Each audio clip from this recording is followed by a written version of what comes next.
Okay, I think we must start. It's 5 o'clock.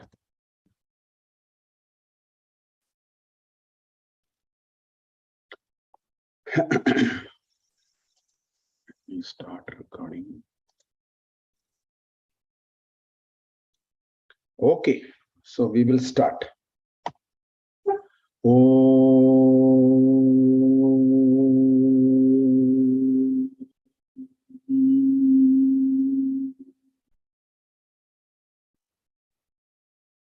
Om Badram Karne Bishunuyama Devaha Badram Pashye Makshabiryajatraha Sthirairangai Tuštuvagum Sastanubihi Vyashema Devahitam Yadayuhu Swastina Indro Vriddashavaha Swastina Usha Vishwavedaha Swasti Nastarkshyo Arishtanemihi Swasti no Brihaspati'r Dadhatu Om Shanti Shanti Shanti.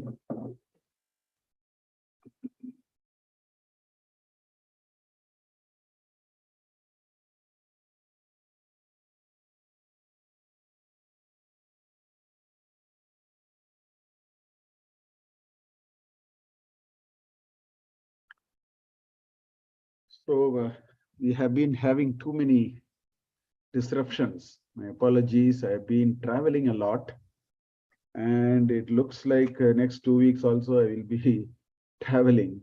It's too much of travel which I'm going through. I hope all these travel come to a minimum and our Sunday schedule doesn't get disrupted. I think I've been having too many travel and all that. Okay, so we had seen the first Mundakas, first chapters, first Mundaka. That is what we saw. Last class when we met, we completed all the 10 mantras of the first part. And as we very quickly, in a few minutes to sort of recollect, Shaunaka went to Angiras. Of course, first those 4 or 5 generations of how the knowledge was coming down was described in the first 2 mantras. Then Shaunaka came and asked, Kasmin Vijnate Sarvamitam Vijnatam Bhavati. Tell me, by knowing that I will be known of everything. So that kind of a question Shaunaka asked, and for which Angiras replied. He said there is something called Paravidya and Aparavidya. And he said Rigveda, Vedangas, Rigveda, the Chatur Vedas, the Vedangas, everything comes under Aparavidya. And then Paravidya, which is beyond all these. All that, then he also explained, we saw a little bit of the why it is Paravidya, why by knowing it, everything is known. So to answer that, he talked about the creation process. And therefore, he said, if you knew the creator, if you knew who was behind all that, then you will be known of everything, because that is the ultimate source. So that is how the first chapter ended. First Mundaka of first chapter ended. Now we are, today we will see the second Mundaka. And before we go through the second Mundaka, a little bit of a preamble would be in place, because that would help us understand why the Upanishad is moving in a particular direction. And because in this second Mundaka of the first chapter, there is a description of Aparavidya. So the question is why? Why are we talking about Aparavidya and so on? So I think it is important that we contemplate a little bit on our own sojourn in life, because Upanishads are very realistic knowledge. They are not hypothetical knowledge. They are not talking of something which is only worthy of reading and so on. Upanishads, by their very nature, actually focuses on that piece of knowledge, and it has a great sense of practicality and reality. And I think we must therefore understand that bit of it, so that we will know why the second Mundaka is going in a particular direction. So I think we need a bit of a preamble to today's beginning of the second Mundaka, which we will go through. So talking of our own sojourn, I mean, this is true of everyone. See, that is the charm of Upanishads. That's why it is Brahma Vidya and Atma Vidya, because Brahma Vidya has no Beda. Brahma Vidya cannot be something which is applicable only for some and not applicable for somebody else. That kind of a division, if it is there, it is no longer a Brahma Vidya. So it is blind, neutral on whether somebody is a male or a female, whether somebody is young or old, whether somebody is educated or not educated in the modern parlance, whether somebody is an Indian or a foreigner, or if somebody is belongs to the Sanatan Dharma or anything. All those things are not required to understand Upanishad. Upanishads are blind, neutral to all these dimensions. That is the charm of Upanishad. So let us try to understand our own sojourn, our own journey. And the moment I say our own journey, I must also tell you, as a strong believer and a tradition of Sanatan Dharma, we all must understand that our sojourn can be in multiple janmas, not just this janma alone. This sojourn is a very long drawn process, and it can happen over, in fact, all our scriptures talks about several janmas. For example, Shatakoti Janmaha is a frequently used word in some of the scriptures you find, or Koti Janma. Koti Janma Kritam Papam, Koti Janma. So the Koti Janma is 10 power 7, 10, 1 followed by 7 zeros. That many Janmas is what we are talking about. So this sojourn happens over a long period of time. So what is this sojourn? What is this life journey for any of us, irrespective of whatever demographics you want to bring? Well, I think for all of us, life starts with material endowments. And those material endowments become a vehicle for us to experience our pleasure of life. So, given a child, for a child, the pleasure starts with the dolls that the child plays. So the material endowment for a child is those universe of toys, the curious things with which it can play. That is the material endowment for that child. And it gives it a certain sense of pleasure, a certain sense of joy, and so on. As we grow, and as we grow older and older, what happens is we start accumulating a lot of material things. It could be the kind of shirts, even simple things like what kind of shirts do I have, what kind of shoes I wear, what kind of a watch maybe I wear, what kind of a cell phone I sport. I mean, the list can even, what kind of a pen I carry. Some people here are very even, think that, their sense of joy and their sense of identity is a function of what pen they carry or what kind of a dress that you wear.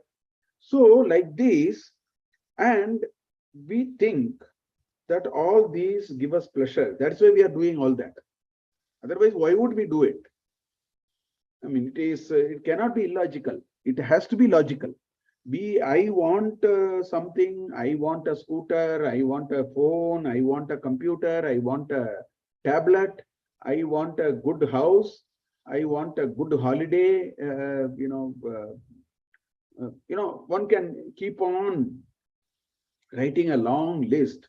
And as we grow, knowingly, unknowingly, unwittingly or otherwise, we somehow start understanding that it is the material endowments in life which allows us to experience a certain pleasure. So this is how most of us start our journey. As I told you, the child starts with a narrow set of how you define that material endowments. But as you grow, your set can also become bigger. The number of things that you need to count into this list can become a little larger. And we are doing all that because somehow we feel that we experience pleasure through consuming them, through owning them, through sporting them, through displaying them, whatever. So because we think there is some pleasure in it, we experience some pleasure. Therefore, that's how we start. Now, when we set our journey in this fashion, then what really happens is essentially it takes us to the next step. Next step is I have a certain mobile and now I know that there is a new model that is much better. It has a quadruplet camera, or its resolution is high, its memory is high, whatever. So, and as we experience this pleasure and enjoyment, it is only but natural that there is this desire to somehow increase it, which means you go for one holiday for 2 days, then you think, well, I should go for this is interesting. So now let me go for trekking. So let me go here. Let me go for bowling alley. Let me do this. Let me enjoy this with my. So like this. Slowly, whatever we consume. So I have 2 dresses. There is a new variety of a dress that has come. Therefore, let me now go after it. So that kind of thing can happen.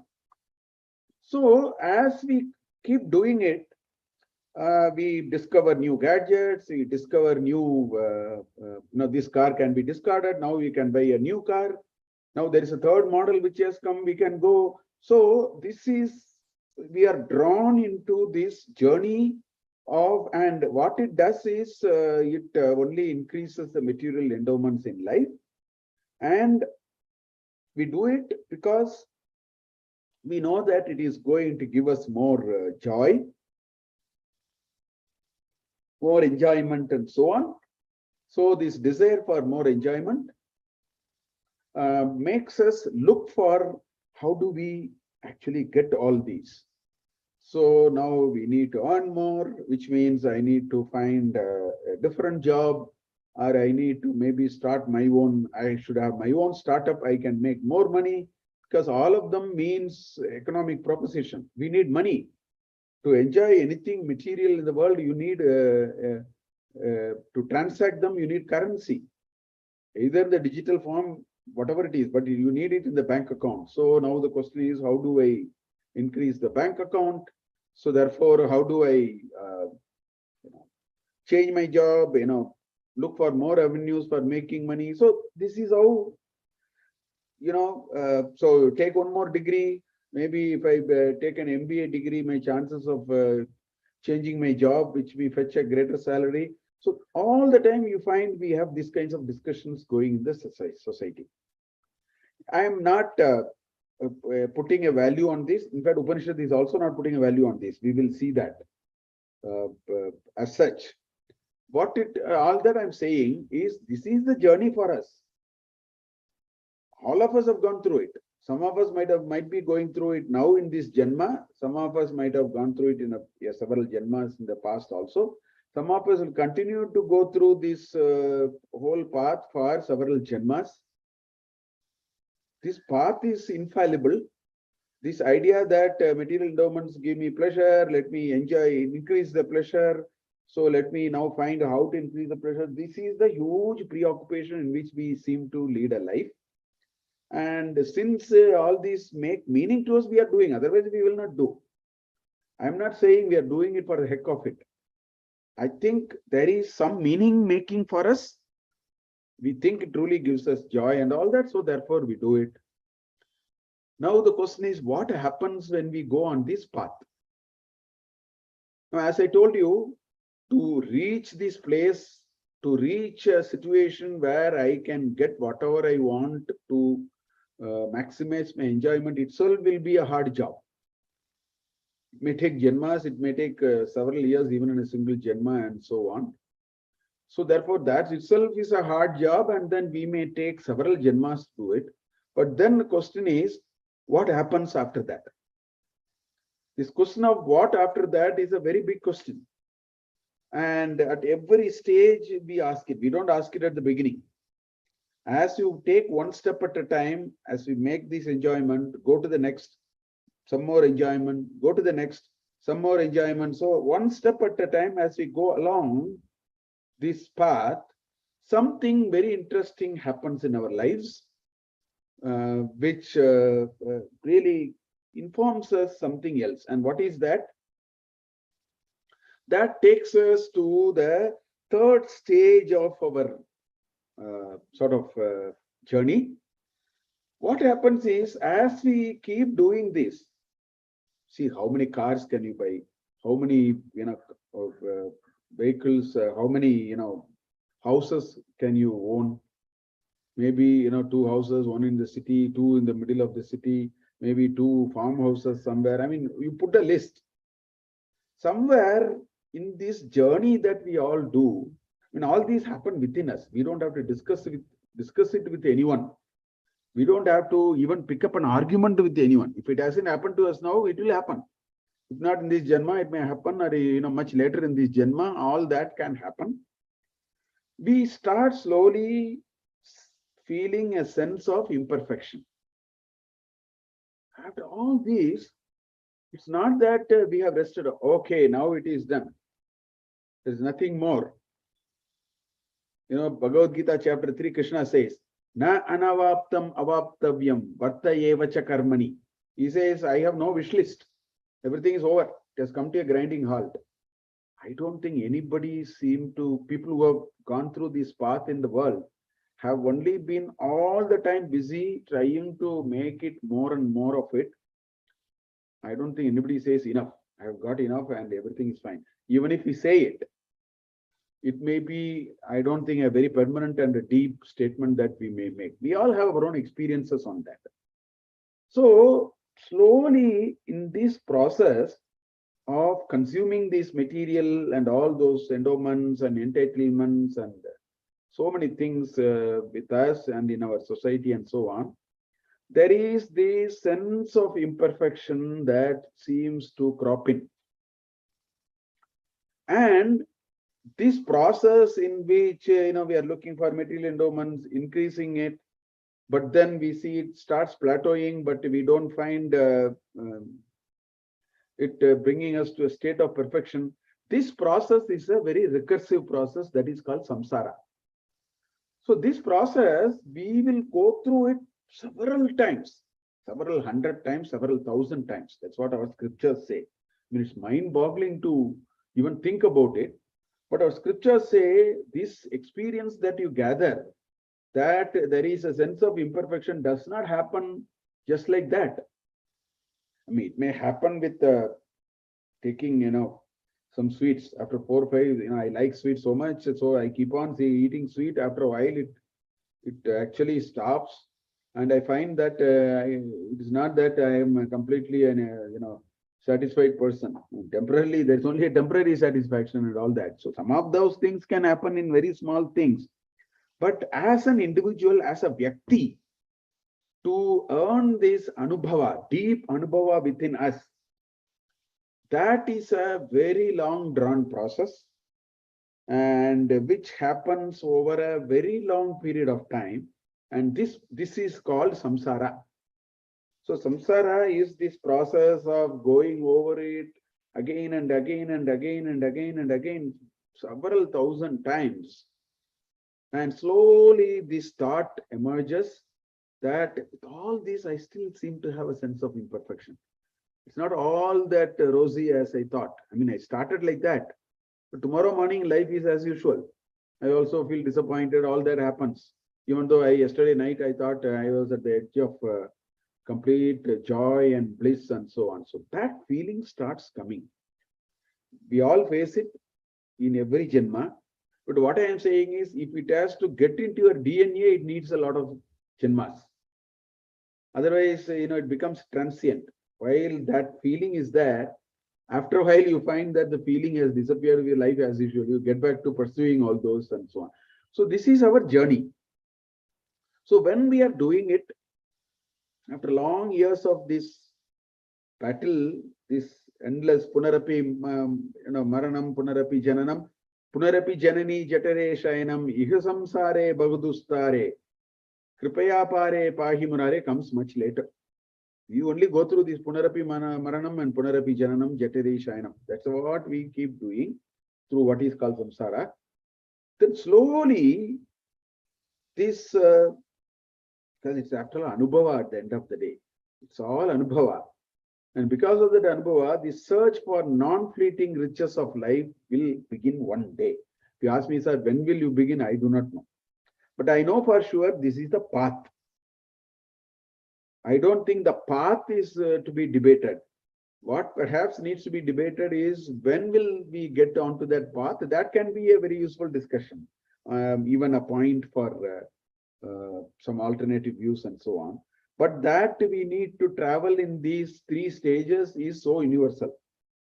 I don't think that we can say it is not true.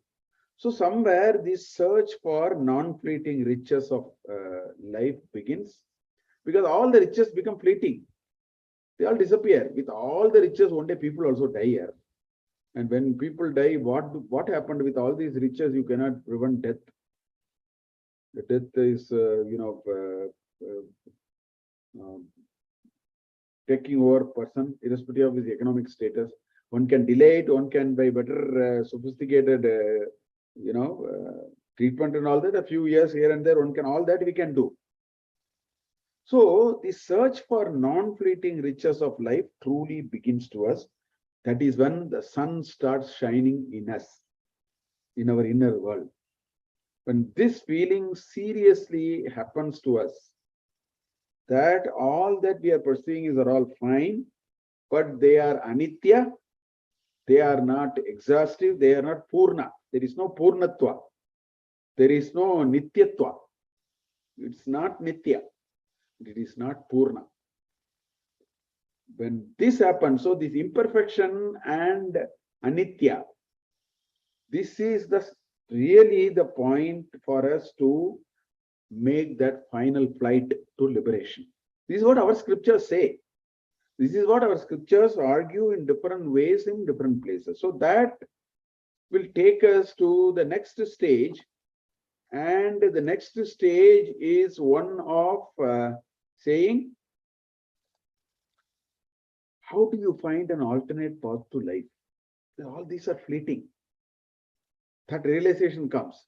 So the search changes, the context for the search changes, and we start looking for an alternative path to life.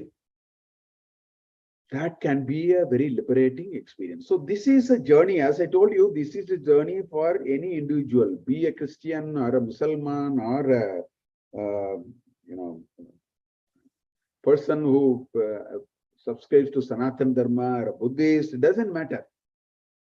This is the path of our own journey of a soul, of a Atma. of a Vyakti over multiple janmas according to Sanatana Dharma. So therefore, all our scriptures are aware of it. And because the scriptures know this path and knows that this happens, the only thing that we can ask is, can we facilitate this journey? Can we catalyze this journey?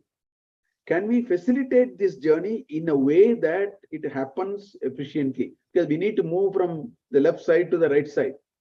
The level 1 to level 4, we have to go. So the only question we may want to ask is, can we facilitate that process? Can we catalyze the process? So those are some of the issues, and that's what our scriptures is full of ideas. That's where our scriptures also provide only that kind of tips, that kind of ideas, that kind of suggestions. So that is how our scriptures also have addressed this issue. So essentially, we have what is called Dharma, Artha, Kama, and then Moksha is also. I have taken the first 3 now. In the first 3 stages of this journey, to make this journey, see, we'll take a simple example, then we'll understand why we need Dharma, Artha, Kama, Purushartha.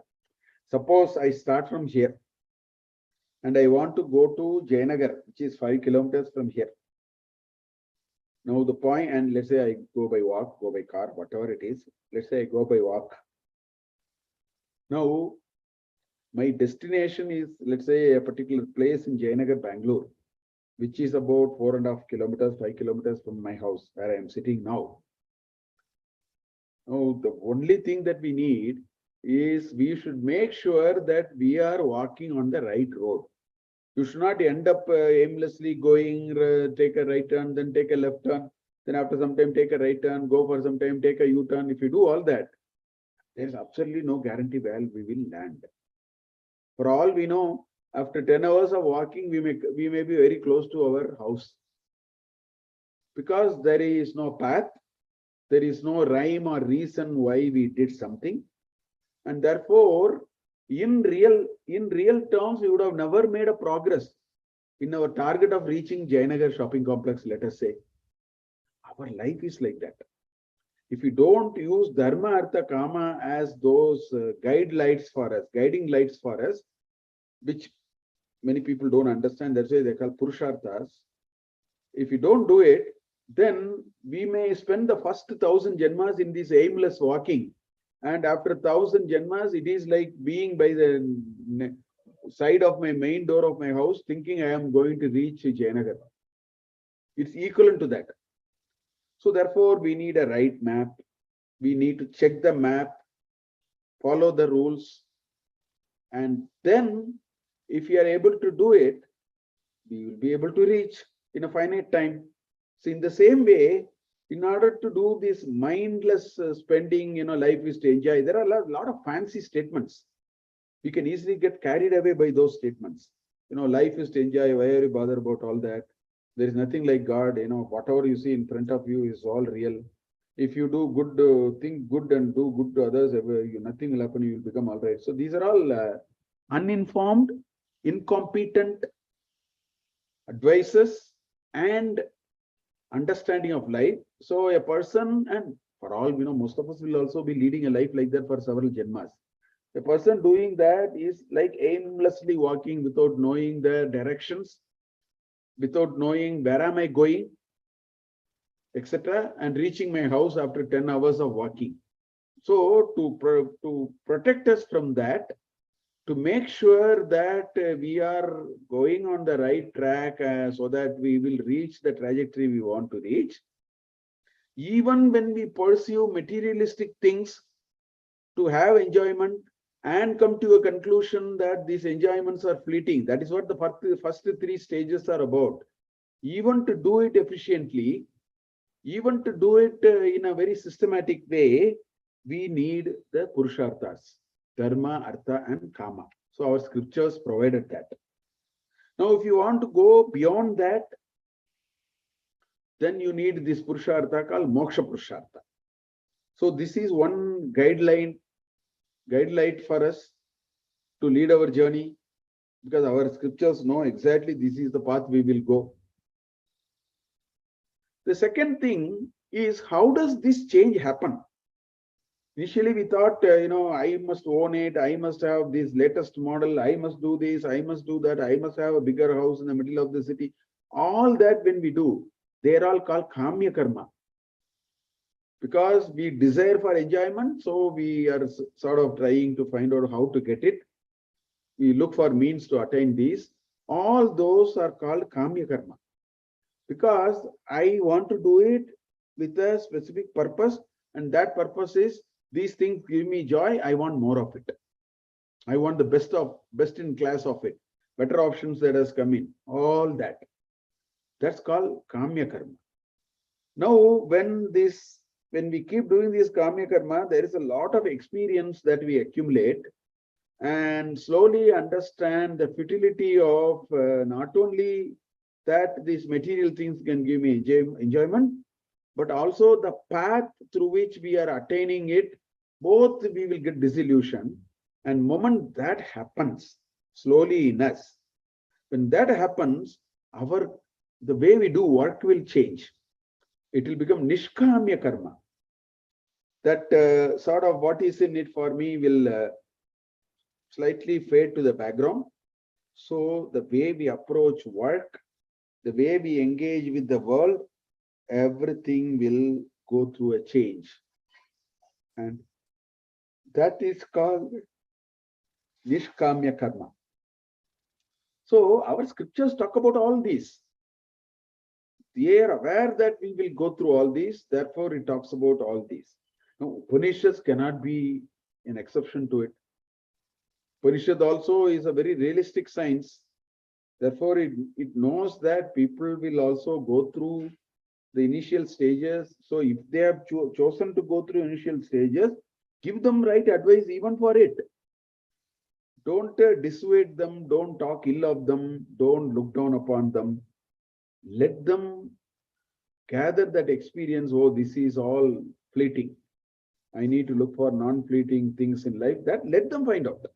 So therefore, Upanishad will also, so all these, the first three stages will come under Paravidya. Whereas the last stage will be the Aparavidya. So therefore, Upanishad doesn't look down upon it, it only cautions. It only informs that this is what can potentially happen. So the second Mundaka of Mundakopanishad, chapter 1, actually talks about Aparavidya in some detail. So that's what we are going to see. Again, the 12 mantras are there, which we are going to see. Now, but the question is, while we need Paravidya or Paravidya, why are we talking about Aparavidya? Why is it that we are doing it? It's not required. We can go directly to that. Why is Upanishad wasting its time talking about Aparavidya and so on? So this kind of a question will arise. And I think we need to also be satisfied of why is the Upanishad doing it that way. That part we need to understand. So we will do that and then get into what Upanishad is saying in this Mundaka, second Mundaka. So there is this, these are all from Shankaracharya's Bhashya. I thought I will quote from Bhashya. So he says, Aparavidya Vishaya. He is only, as a preamble to all these, he is bringing all that. He says, Aparavidya Vishaya ityukte kaha kartradi, kartr, the sense of agency and doership, adi, etal, sadhana kriyapala beda rupaha. So there is a karta,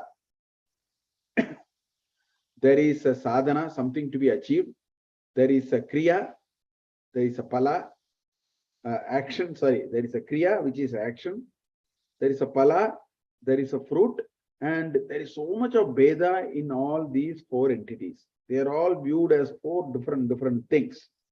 This is one characteristic feature of Aparavidya. Kartradi sadhana kriyapala beda rupaha. And because of that, what will happen? Samsara. We will go through the samsara. Samsara, I explained it already. Anadihi anantaha. Anadir anantaha. This is an endless game. And because it's an endless game, it is futile to look for the beginning and futile to look for the end also, because they are so large. So for all practical purposes, you can call them as Anadi and Ananta. Then Dukkha Swarupaha, we may think it is giving us enjoyment and that sense of contentment. But the point is, it is not that. It actually becomes a big source of pain for us, because we realize, though, this is not where we need to be going. We are just going on the wrong direction and so on. That non-fleeting nature, everything that we talk about, that realization will also start adding up into an individual. And Shankaracharya says, Nadi sroto vat avicheda rupa sambandha. This is like this water in the river. Water in the river has two properties. One, it is continuous. You cannot differentiate the water from the wave or water from the stones built at the banks of, they are all together. That's why he says that Dukkha Swarupaha, he says Kartradi Sadhana Kriya Pala Beda Rupaha, all that. It comes from all that. Then Shankaracharya says something interesting. He says, Nadi Srotovat Avicheda Rupaha Sambandaha.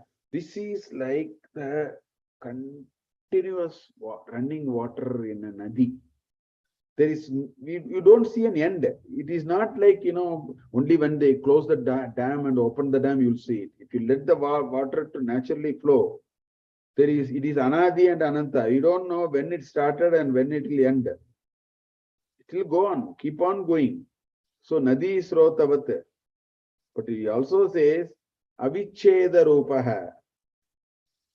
It is, cannot be, broken into things. So, Tavat Avicheda Rupa Sambandha.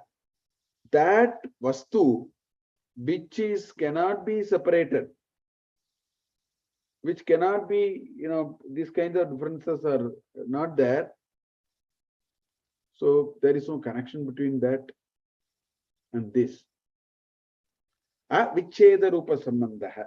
So, that is what it is. This is the definition he gives for Aparavidya. For Paravidya Vishayaha, he says Anadyantaha, that also Anadi and Ananta.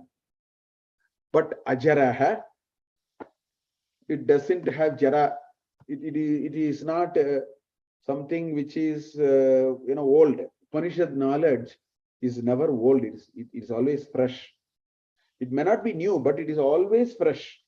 It is never unfresh. It is never stale. This knowledge is never stale because it is Paravidya Sambandha Vishaya. That's why it says Anadyantaha,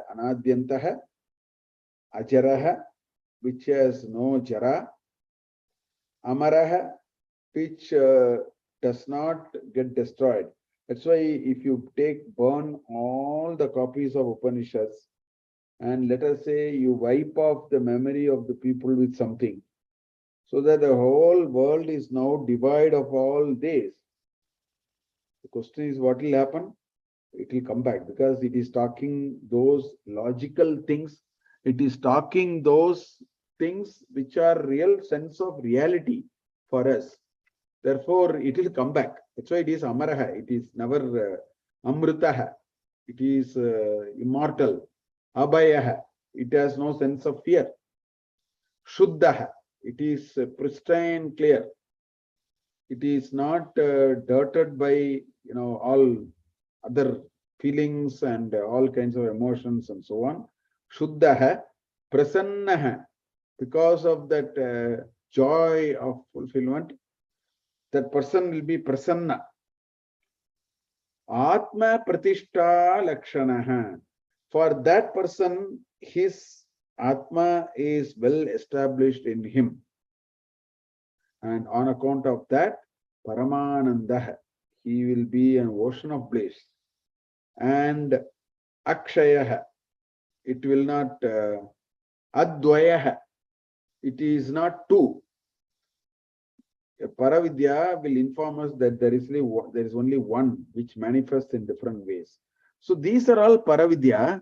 Therefore, when such nice things are there, why is this Mundakopanishad, Dvitiya Mundaka getting into Aparavidya, which is all, Kartradi, Sadhana, Kriya, Pala, Beda, Rupa, Nati, Srodavate, Avicheda, Rupa, it continuously happens. That kind of samandha is there. So when things are like this, why is this Upanishad talking about Aparavidya? That is the question Shankaracharya answers before he steps into the Dvitiya Mundaka. So what is his answers? Why is this discussion on Aparavidya? He says, Tardarshanehi tan nirvedopapattihi. Tan nirveda upapattihi. He says, only when it is seen that it is possible to get disgusted. You have to experience this. You have to experience this for a long time to say that it is all fleeting. That anubhava comes only when we go through it. Until we go through it, we may read it in a piece of paper, but that's not our experience. That can never be our experience. So it has to go through, because only then he will be able to experience it and see the futility of it. So that is why he says, therefore you have to project it. Then, nahi apradarshite paroksha upapadyate. For an object or an article which you have not shown at all, for example, envy or shad repose, kama, krodha, kobha, lobha, mada, asarya, then all these things that happens to individuals, unless we see it, unless we examine what it is, we will never be able the conviction that there is something other than this which can work for you. So therefore, to bring that thought very strongly in them, Shankaracharya says that this chapter is going to bring a certain discussion of Aparavidya, even though it is not required. But by contrast, if we understand it, we will be able to, do the rituals and all that with a broader understanding of things. And only when we do the pariksha of that, I think this whole process starts happening in us. That's why, if you don't buy more and more mobiles, you never understand the futility of keeping mobiles. You don't understand the plateauing effect happening, and you don't understand it happens very soon and so on.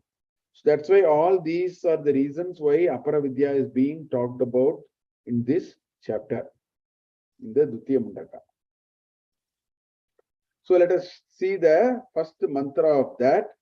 It says, Tadetat Satyam Mantreshu Karmani Kavayo Yanyapashyanstani Tretayam Bahuda Santatani Tanyacharata Niyadam Satyakamaha Yeshavaha Panta Sukritasya Loke. So let me do a bit of a padacheda so that it becomes straightforward for us. Tat Etat Satyam Karmani Mantreshu Karmani Kavayaha Yani Apashyan Tani Tretayam Bahuda Santatani. That is the first line. Tan Acharat. Tani, so not Tan. Tani Acharata Niyatam Satyakama Yeshahava Pantaha Sukritasya Loke. So what is he saying? Saying, whatever they are doing, you please do it. That's what the one which I read in between. Whatever they are doing, you please do it. It's very important for you to do. Therefore, Tadeta Satyam Mantreshu Karmani Kavayo Yani Apashyan. All these rishis, whatever they saw, apashyan, right? And when Tretayam, and they Bahuda Santatani, Tani Karmani, Mantreshu Apashyan Tatvani Satyam. All that they saw that were revealed through mantras are actually true for them. And they have been perpetuating it in Treta, Bahuda Santatani. Tani Acharata. So therefore, you also follow that. Satyakamaha Yeshahava Pantaha Sukritasya Loke Niyatam Acharata. You have to do the acharana in a particular way. You can't do just like that. You can't do casually and so on. All those are not possible. It says Tani Acharata Niyatam Satyakamaha Yeshahava Pantaha Sukritasya Loke. This is the path. Panta is the path. This is the path or journey for those who want to attain those riches and those things which are revealed in the mantras. Loke, that is the approach in the world, Sukritasya, to attain those fruits. To attain those that are possible through that, to attain all this, you also observe and practice all these the way it has been done. So that is what this mantra is saying. It is saying now it is telling that get into karma marga. That's what it is trying to say. Get into karma marga.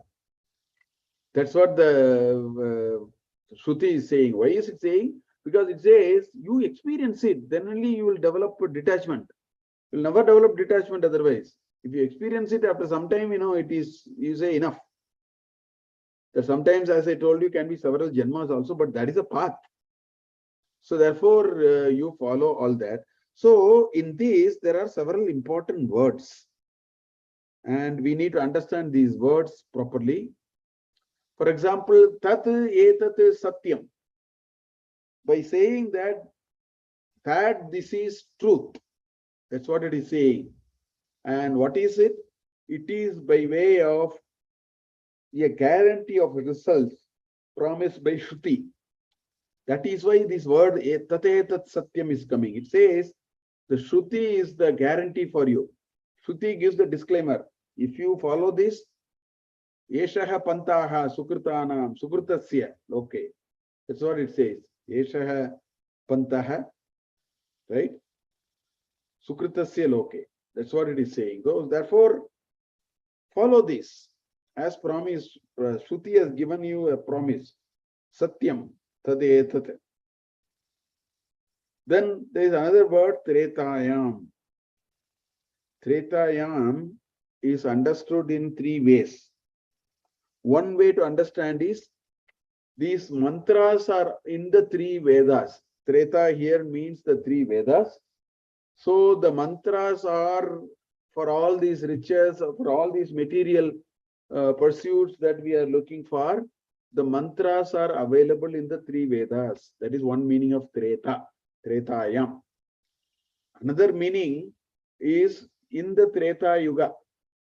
That is also another way to understand. And why it is Treta Yuga, there is a story. I will come to it. For the moment, we will park it there, but I will come back to it. So Tretayam can either mean the three Vedas, Rig, Yajur, Sama, in which all these things were told in great amount of detail. Therefore, that is one way to understand. Or the Treta Yuga. Karmani tani acharata. So those karmas which are laid out in Tretayam, in the three Vedas, acharata, you follow. How do you have to follow? Niyatam. As per the conditions laid out to do the karma. Because we are in a kamya stage now. Please understand. We are in stage 1 and 2. We are in a stage where we want the riches. And if you want the riches, there is a way by which you have to do all those rituals. It's all very elaborately written down in the Brahmanas and so on. And in the Mimamsa Shastra also it is written down. So that's why the word niyatam comes. You cannot do arbitrarily. If you do with bhakti and shraddha, if you do it the way it has been asked to do, you can be the Yajamana, and there can be a Ritvik who can help us do all those sacrifices and so on. If you do it like that, Sukritasya, all that desired benefits. Sukrit is the benefit or fruit of what it is. So, in order to get, why do you do it? In order to get the desired benefits of the karma, loke, in this world. See, the word loka in Sanskrit comes from a dhatu lokra. And that lokra, from that lokra comes alokyate, lokyate, alokayati, lokyate, and so on. It's actually ubay, I think both it is Parasmaipada and I think Atmanipada, both possible there. So loke means that which can be seen. Lokru means to darshan. The dhatu lokru. There are two dhatus, lokru and lochru. From lochru you get lochana. That's why you need lochana to see, because it is in the act of seeing. Similarly, lokru is also in the act of seeing. What we see is the world. That is the definition. That's why it is called loka. Yatra lokyate trishyate bujyata iti lokaha. This is where we experience the world. We see the world for ourselves. So that is why it is called loka. So loke. In reality, he says it is not a hallucination. It is not a virtual reality idea. It guarantees that you will get the benefits. Here now, if you follow what is explained in the Vedas as per the Niyatam and all that. So that is what, so this mantra is saying that there are ways by which one can get the riches. All those ways are material endowments and riches, because that is stage 1, stage 2 in my earlier description. And Shruti wants to give us ideas to even pursue that, because Shruti also knows that only when we pursue it, we will develop a sense of detachment. By not eating sweet again and again, we will never develop a hatred or aversion for sweet. Always, all the time, we say sweet is great and we'll have sweet, and our attention will be very much on sweet all the time. Once you eat a lot of sweet, you are done with it, you say, enough, no more. I know what sweet is. This is not giving me anything, any sort of satisfaction. Fine. Give me someone sweet, one piece I'll take, but I'm not going to go after it. In the same way, we have to go through all the material riches, because that's the only way we can take our hands off.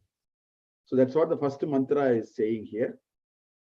Now, this Tretayam has a story also. Srimad Bhagavata Mahapuranam, in the 9th canto, there is a 14th chapter in which there is a story of the lunar dynasty, how it came, the Chandravamsha, how did it came, and so on. There is a king called Pururavas. Pururavas was with, I think, Urvashi or something like that. There is that story. And after that, Urvashi goes. And then Pururavas until then, it was Satyaloka. It was, Krita Yuga, the first Yuga. Only the Pururavas came that marked the beginning of the Treta Yuga. And that chapter 14 talks about how he finally went to Gandharva Loka. That's what the last Loka here. Gandharva Meyivan is what it is. So let me read this shloka. It says, Eka eva puravedaha pranavas sarvavangmayaha devo narayano nanyaha ekognir varna evacha pururavasa evasit trayi treta muke nripa agnina prajaya raja lokam gandharva meyivan. Eka eva puravedaha. Before Pururavas, it was only one Veda, and that was in the form of Pranava. Sarva Vangmaya. All Vangmaya is the world of speech that comes out of mouth, the entire sound, right? So Pranavaha Sarva Vangmaya. The only source of Brahman was Pranava, and that was only source of sound. Devo Narayano Nanya Ekaha. So there was only one God called Narayana. Because it is Bhagavata Puranam, it will say Bhagavata Puranam, Narayana is only God. If you read Linga Puranam, it will say Shiva is only God or Linga is only God and so on. These are all different facets of the same God. In that respective Puranam, it is said in a very nice way, which is very important. So Devo Narayano Nanya Ekaha. Agni also there was only one. So this chapter, if you read, you'll find how he took two sticks and then he rubbed the two sticks and the Agni came, out of which we are supposed in the Vedic lore, we are supposed to have three Agnis. It's called Garhapatya, Ahavaniya and Dakshina. So Purura only created those three Agnis. Purura only created the three Vedas also until then, and that was the beginning of the Treta Yuga. That's why Tretayam. That's how the word Tretayam is coming. So Agnina and all the Veda, which has all these rituals and all these practices, which will guarantee us riches, which is what the first mantra is all about. All those Pururavas only did. And that is what this Srimad Bhagavatam, this particular chapter talks about. That is the mantra here. So Tretayam also means it's only in Treta Yuga. Pururavas brought the single Veda into three Vedas. And he wrote, he got all those rituals which will give riches. And also he got the three Agnis, Garhapatya, Ahavaniya and Dakshina. All those are there. Agnina, with that, Prajaya, Raja Lokam, Gandharva Meyivan. He finally reached the Gandharva Loka by doing all these rituals prescribed in that Veda, in the three Vedas. And that's what this story is saying. So that is where it is called Tretaya. Then comes the second mantra. Yada lelayate herchihi samidde havyavahane tada ajyabhagavantarena ahutihi pratipadayet. Two avasargas are to say it is dirga, not a. Avasarga is usually for a. To make it doubly clear that it is Dirga, they put two avagraha symbol. So there are two avagraha symbols in both places here. The first one is for Ajya, second one is for Ahuti. So what is the saying? Yada lelayate. Lelayate means flickers, or the fire is like this. There is lelayate.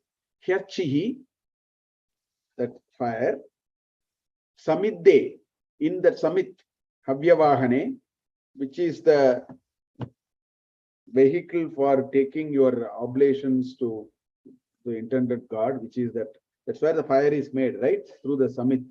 Samidde Havyavahane, Tada, at that time, Yada Tada, when, so in the first line, there is a certain condition given. When these conditions are fulfilled, that is the first line. Second line says, Tada, at that time, Ajya Bhagau, that is Bhagavantarena, that is, if you do a Padacheda of it, Ajya Bhagau. Bhagau means Dvivachana. So we are talking about two parts. Bhaga, two parts. So it is in a certain place which is between the two. That is the meaning there. Tada Ajya Bhagau Antarena Ahutihi Pratipadayet. You know what is this mantra saying?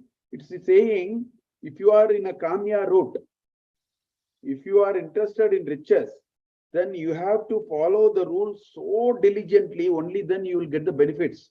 If you don't, Kamya karmas cannot be done without proper observance of all things. So this is just giving an example. So it says, what are all the things it is saying?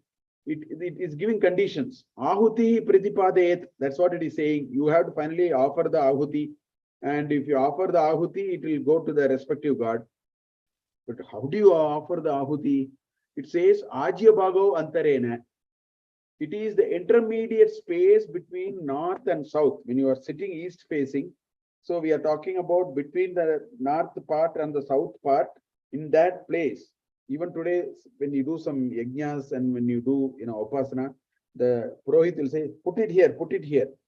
Certain mantras and certain ahuti must be put in certain places. That's what it is. It is only an example of how strict conditions are involved. Havyavahane samidde. That fire must be kindled. You should not make an ahuti in a quenched fire where there are no flames. That's why they will actually blow and create the flames, and then only they will give the ahuti. Only then it will reach. These conditions are there. Havyavahane samidde, only after kindling the fire. And yada lelayate herchihi. Fire must be, flames must be shooting up. I mean, dancing, which means you should have flames. So what is the condition now? It is only an example. You will find in Purva Mimamsa plenty of this detailed example in Brahmanas also. I mean, it's just giving example. It says you cannot give just like that ahuti. You have to first take the key, and you have to make sure first of all the flames are coming, and the flames are really good.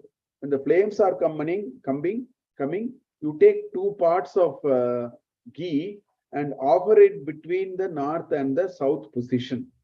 So this is an example. So the Shruti is saying that Kamya karma are to be done very, very carefully. You have to very strictly follow the instructions, then benefits may come. If you're so hell-bent on benefits, better do it that way. So as an example, it gave this. So I think we will stop here with these 2 mantras. It's already 6:01. So we will stop here. And I want to tell you that next 2 Sundays, I may not be in town. I have a travel. I think both the Sundays, I don't know what is happening to the 3rd Sunday. There's a lot of travel which I'm doing. Please bear with me for this kind of an interruption that is happening. I only hope that, the Sundays are somehow preserved and we are able to have a more, regular sort of classes for us. It seems to be too much interruption. I think with that, we will close it for the day. Om Sahana Bhavatu Sahanau Bhunaktu Sahaviryam Karavavahai Tejasvinavati Tamastoma Vidvishavahai. Om Shanti Shanti Shanti. Om Sri Gurupyo Namaha.